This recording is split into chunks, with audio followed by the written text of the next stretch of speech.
रुलाने वाली love story.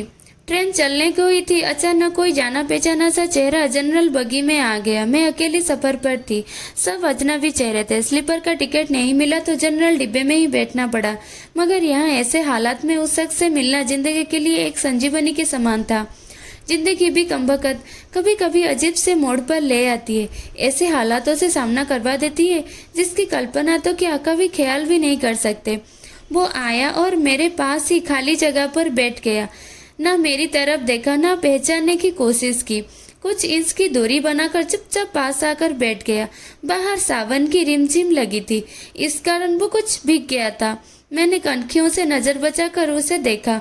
उम्र की इस मोड़ पर भी कमबख्त वैसा का वैसा ही था।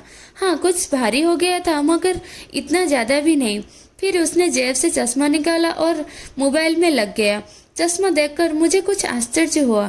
उम्र का यही एक निशान उस पर नजर आया था कि आंखों पर चश्मा चढ़ गया था। चेहरे पर और सर पे मैंने सफेद बाल खोजने की कोशिश की मगर मुझे नहीं दिखे। मैंने जल्दी से सर पर साड़ी का पल्लू डाल लिया। बालों को ढाई किए काफी दिन हो गए थे मुझे। ज्यादा तो नहीं थे सफेद बाल मेरे सर पे, मगर इतने जरूर थे कि गौर से देखो तो नजर आ जाए। मैं उठकर बाथरूम गई, हैंडबैग से फेस वॉश निकाला, चेहरे को ढंग से धोया, फिर शीशों से चेहरे को गौर से देखा। पसंद तो नहीं आया मगर अजीब सा मुंह बनाकर मैंने शीशा वापस बैग में डाला और वापस अपनी जगह पर आ गई। मगर वो साहब तो खिड़की की तरफ से मेरा बैग सरका कर खुद खिड़की के पास बैठ गया था। मुझे पूरी तरह देखा भी नहीं, बस बिना देखे ही कहा, सॉरी, भागकर चढ़ा तो पसीना आ गया था, थोड़ा सूख जाए फिर अपनी जगह बैठ जाऊंगा। फिर वह अपने मोबाइल में लग गया। मेरी इच्छा जानने की कोशिश नहीं की। इसकी यही बात हमेशा मुझे बुरी लगती थी। फिर भी ना जाने उसमें ऐसा क्या था कि आज तक मैंने उसे नहीं भुलाया। एक वो था कि 10 सालों में ही भूल गया। मैंने सोचा शायद अभी तक गौर नहीं किया, पहचान लेगा, थोड़ी मोटी हो गई हूँ, शायद इसीलिए नहीं पहचाना। मैं उदास हो गई। जिस शख्स को जीवन में कभी भुला ही नहीं पाई उसको मेरा चेहरा ही याद नहीं। माना कि ये औरत और लड़के को ताड़ने की उसकी आदत नहीं, मगर पहचाने भी नहीं। शादीशुदा है, मैं भी शादीशुदा हूँ। जानती थी इसके साथ रहना मुश्किल है, मगर इसका मतलब ये तो नहीं कि अपने ख्यालों को, अपने सपनों को जीना छोड़ दो। एक तमन्ना थी कि कुछ पल खुल के उसके साथ गुजारूं। माहौल दोस्ताना ही हो मगर हो तो सही। आज वही शख्स पास बैठा था जिसे स्कूल टाइम से मैंने दिल से बसा रखा था। सोशल मीडिया पर उसके सारे अकाउंट चोरी छुपे देखा करती थी। उसकी हर कविता, हर शायरी में खुद को खोजा करती थी। वो तो आज पहचान ही नहीं रहा। माना कि हम लोग में कभी प्यार की पिंगे नहीं चली, ना कभी इजहार हुआ। हाँ, वो हमेशा मेरी केयर करता था और मैं उसकी केयर करती थी। कॉलेज छोटा तो मेरी शादी हो गई और वो फौज में चला गया। फिर उसकी शादी हुई। जब भी गांव गई उसकी सारी खबर ले आती थी। बस ऐसे ही जिंदगी गुजर गई। आधे घंटे से ऊपर हो गया। वो आराम से खिड़की के पास बैठा मोबाइल में लगा था। देखना तो दूर, चेहरा भी ऊपर नहीं किया। मैं कभी मोबाइल में देखती, कभी उसकी तरफ। सोशल मीडिया पर उसके अकाउंट खोलकर देखे, तस्वीर मिलाई, वही था, पक्का वही, कोई शक नहीं था। वैसे भी हम महिलाएं पहचानने भी कभी भी धोखा नहीं खा सकती। 20 साल के बाद भी सिर्फ आंखों से पहचान ले। फिर और कुछ वक्त गुजरा, माहौल वैसा का वैसा था। मैं बस पहलू बदल रही। फिर अचानक टीटी आ गया। सबसे टिकट पूछ रहा था। मैंने अपना टिकट दिखा दिया। उससे पूछा तो उसने कहा नहीं है। टीटी बोला फाइन लगेगा। वो बोला लगा दो। टीटी कहाँ का टिकट बनाऊं? उसने जल्दी से जवाब नहीं दिया। मेरी तरफ देखने लगा। मैं कुछ समझ नहीं। उसने मेरी हाथ में थमी टिकट को गौर से देखा, फिर टीटी से बोला कानपुर। टीटी ने कानपुर की टिकट बना कर दी और पैसे लेकर चला गया। वो फिर से मोबाइल में तल्लीन हो गया। आखिर मुझसे रहा नहीं गया। मैंने पूछ ही लिया, कानपुर में कहाँ रहते हो? वो मोबाइल में नजरें गड़ाए हुए ही बोला, कहीं नहीं। वह चुप हो गया तो मैं फिर बोली, किसी काम से जा रहे हो? वह बोला, हाँ। अब मैं चुप हो गई। वह अजनबी की तरह बात कर रहा था और अजनबी से कुछ पूछ लो, किसी काम से जा रहे हो? कुछ देर चुप रहने के बाद फिर मैंने पूछ ही लिया, वहाँ शायद आप नौकरी करते हो? उसने कहा, नहीं। मैंने फिर हिम्मत करके पूछा, तो किससे मिलने जा रहे हो? वही संक्षिप्त उत्तर, नहीं। आखिर जवाब सुनकर मेरी हिम्मत नहीं हुई कि और भी कुछ पूछूं। अजीब आदमी था, बिना काम सफ़र कर रहा था। मैं मुंह फेर कर अपने मोबाइल में लग गई। कुछ देर बाद खुद ही बोला, ये भी पूछ लो, क्यों जा रहा हूँ कानपुर? मेरे मुंह से जल्दी से निकला, बताओ क्यों जा रहे हो? फिर अपने ही उतावलेपन पर मुझे शर्म सी आ गई।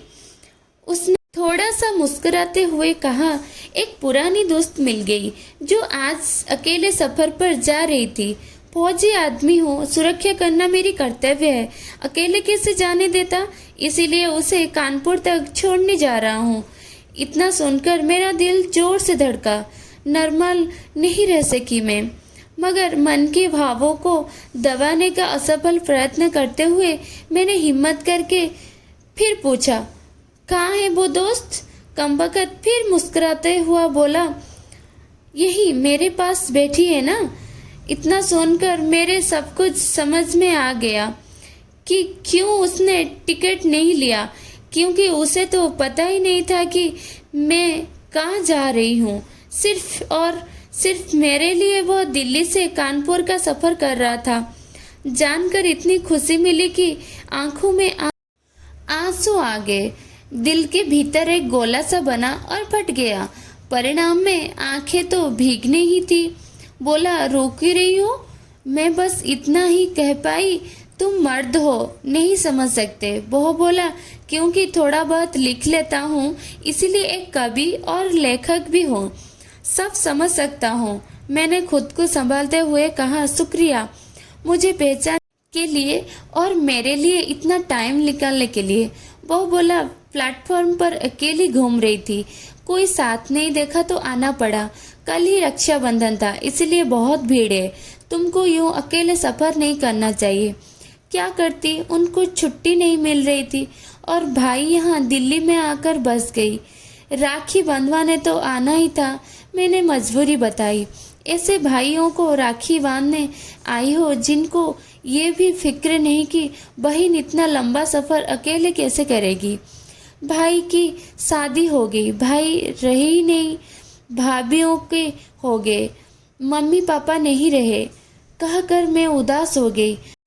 वह फिर बोला, तो पति को तो समझना चाहिए, उनकी बहुत बिजी लाइफ है, मैं ज़्यादा डिस्टर्ब नहीं करती और आजकल इतना खतरा नहीं रहा, कर लेती हूँ मैं अकेले सफ़र।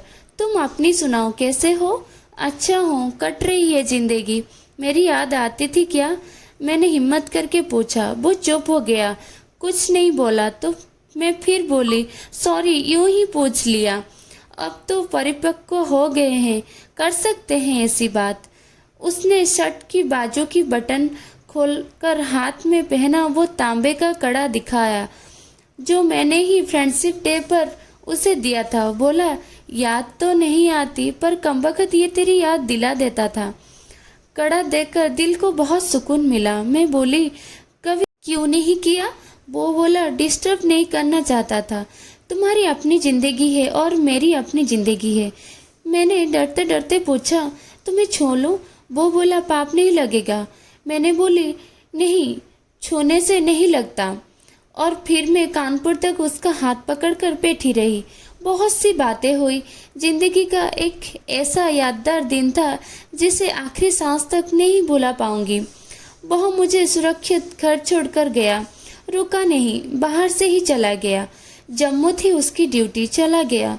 उसके बाद उससे कभी बात नहीं हुई क्योंकि हम दोनों ने एक दूसरे के फ़ोन नंबर नहीं लिए। हालांकि हमारे बीच कभी भी नापाक कुछ भी नहीं हुआ। एक पवित्र सा रिश्ता था, मगर रिश्तों को की गरिमा बनाए रखना जरूरी था। फिर ठीक 1 महीने के बाद मैंने अखबारों में पढ़ा कि वो देश के लिए शहीद हो गया। क्या गुजरी होगी मुझ पर, वर्णन नहीं कर सकती। उसके परिवार पर क्या गुजरी होगी पता नहीं। लोग लाज के डर से मैंने उसके अंतिम दर्शन भी नहीं कर सकी। आज उससे मिले 1 साल हो गया है। आज भी रक्षाबंधन का दूसरा दिन है। आज भी सफ़र कर रही हूँ। दिल्ली से कानपुर जा रही हूँ। जानबूझकर जनरल डिब्बे का टिकट लिया है मैंने। अकेली हूँ। ना जाने दिल क्यों आस पाले बैठा है कि आज फिर आएगा और पसीना सुखाने के लिए उसी खिड़की के पास बैठेगा। एक सफ़र वो था जिसमें कोई हमसफ़र था। एक सफ़र आज है जिसमें उसकी यादें हमसफ़र है। बाकी ज़िंदगी का सफ़र जारी है। देखते हैं कौन मिलता है, कौन साथ छोड़ता है। भाई और बहनों, अगर मेरी ये कहानी आप सभी को अच्छा लगा हो तो आप मेरी चैनल को सब्सक्राइब करें और लाइक कमेंट करके बताएं और शेयर ज़रूर करें। आप सभी का सपोर्ट मुझे चाहिए। धन्यवाद।